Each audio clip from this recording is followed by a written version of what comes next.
Hey everybody, how's it going? Welcome to a special holiday edition of NoDQ&A video right here on NoDQ.com as well as the YouTube channel and NoDQ&A videos affiliate RingsideNews.com.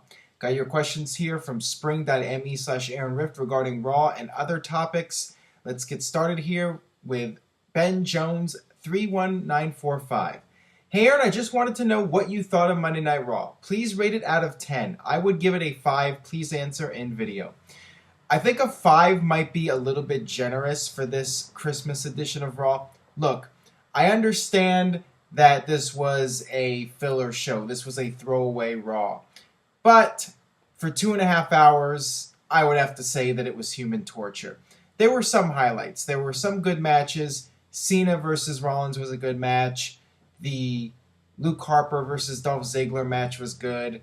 The main event was good if you enjoy watching guys take bumps into Christmas trees. But everything else on the show, in my opinion, was complete garbage. I'm so tired of the New Day segments. I'm so tired of Adam Rose and the Bunny. I'm tired of Los Matadores and the Bull. It's just ridiculous. I was struggling to keep my sanity watching Raw. When it was over, like it's been for the past month now, I've had like a really bad migraine after watching Raw. It's become a real chore for me to watch. So I think I would give it a 4 at best. Got this question here from Kayfabe Candy Ass. Yeah, I know it's just the Christmas Raw, but seriously, why in the holy mother of F from above did Cena have to go over Rollins in the manner he did? Come on, 3 men with foreign objects can't even beat Cena. Gee, let's sit and wonder why fans boo him. Well, WWE has to make John Cena look strong. He needs to look strong for the Royal Rumble when he faces Brock Lesnar for the WWE title. At the end of the day, Seth Rollins is just one of the heels on the roster. John Cena is John Cena. He is the man in WWE, so he needs to win the feuds. It needs to be clear that John Cena is the most powerful force in the WWE universe, Jack. I feel that whatever when it comes to the finish of that match. Rollins did beat Cena in the cage match with the outside interference from Brock Lesnar. I mean, it's clear that Rollins is not Cena's equal. I mean, that's the bottom line, and it was made clear on this show. And once again, like you mentioned, it was the Christmas Raw, so we're going to get as many happy endings as possible. And that did not sound right. I'm sure some of you out there with the dirty minds, but, you know, the baby faces tend to go over on these shows. That's just the way it goes in WWE.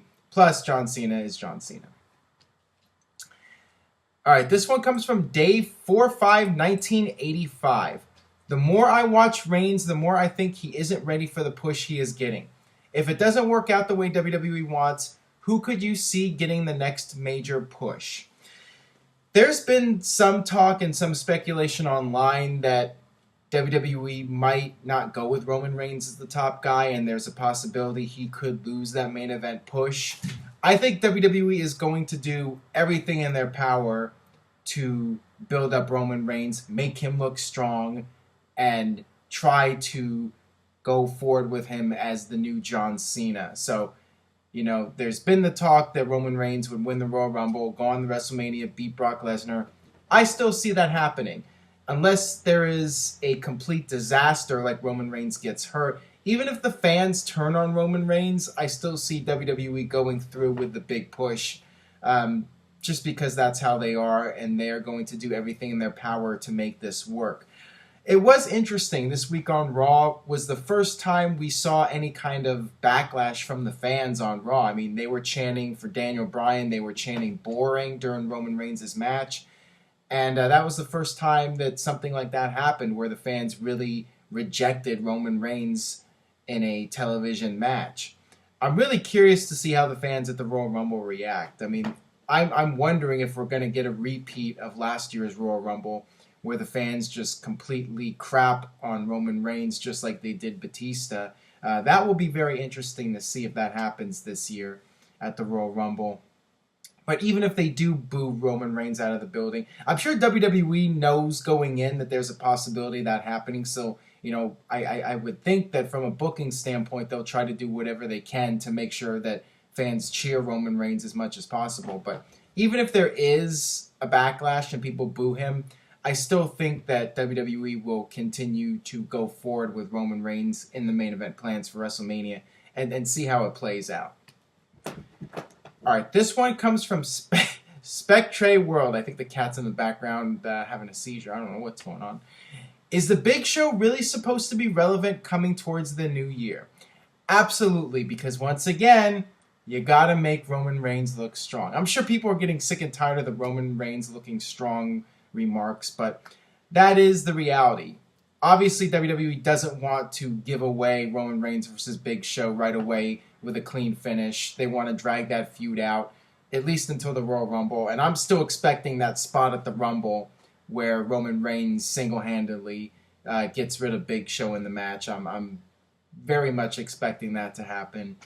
So, that feud's going to continue from now until the Royal Rumble. There was no need to do a clean finish on Raw this week. They did the count-out to keep the feud going.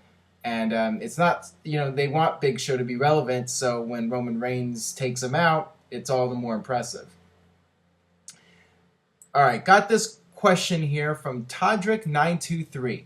Why does WWE keep trying to make Kane look like a joke? In 1997, he was a monster. Now he's nothing but an idiot in a suit. Is there anything else they can do to save him?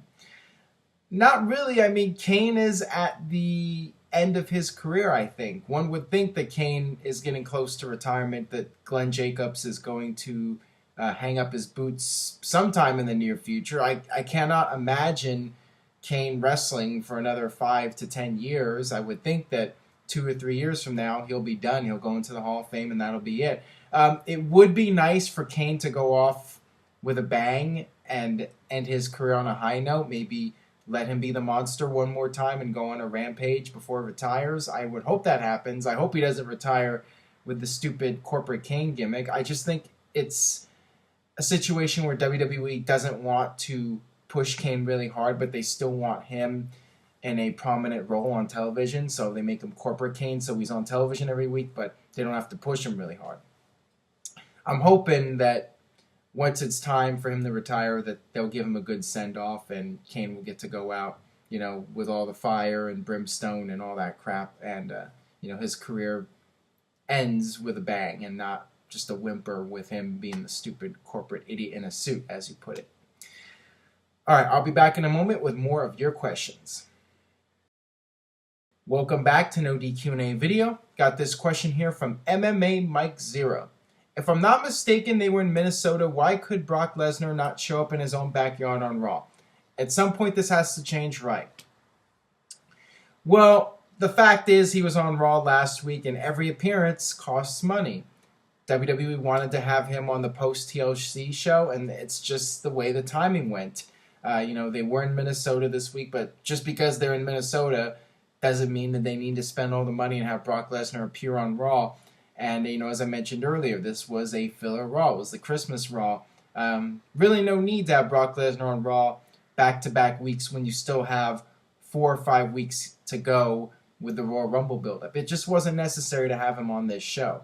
So why spend the money just because they were in Minnesota? I mean, the timing didn't work out. I mean, if the post-TLC edition of Raw was in Minneapolis, great. That would have been perfect, but it just didn't work out that way. All right, this one comes from WWE Fan 5.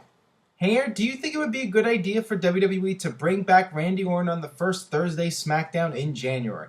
I know they probably want him back sooner, but I think it would make SmackDown a little bit more unpredictable. Well, that first Thursday SmackDown is coming up pretty soon, and since Randy Orton hasn't come back to this point, why not? I think it would be a good idea to actually have him return on SmackDown on that first Thursday SmackDown to kick off the move with a bang. Why not? I'm all for it.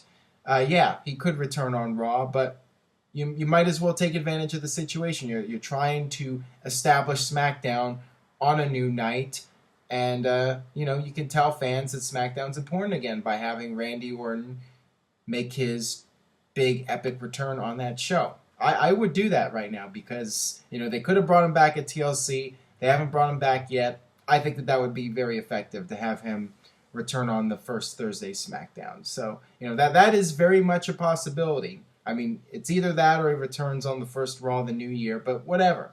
Why not have him return on the SmackDown? All right, that'll wrap it up for this edition of NoDQ&A video. Thanks as always for watching. Make sure you subscribe if you haven't already. YouTube.com/NoDQ&AV. Got more videos coming up after the holiday break. Make sure you vote in the 2014 NoDQ.com year-end awards. You can continue voting up until January 1st. And stay tuned to NoDQ.com for the very latest around the Royal Rumble and TNA. And I will see you guys next time for more NoDQ&A video. Merry Christmas, Happy Holidays. See you next time.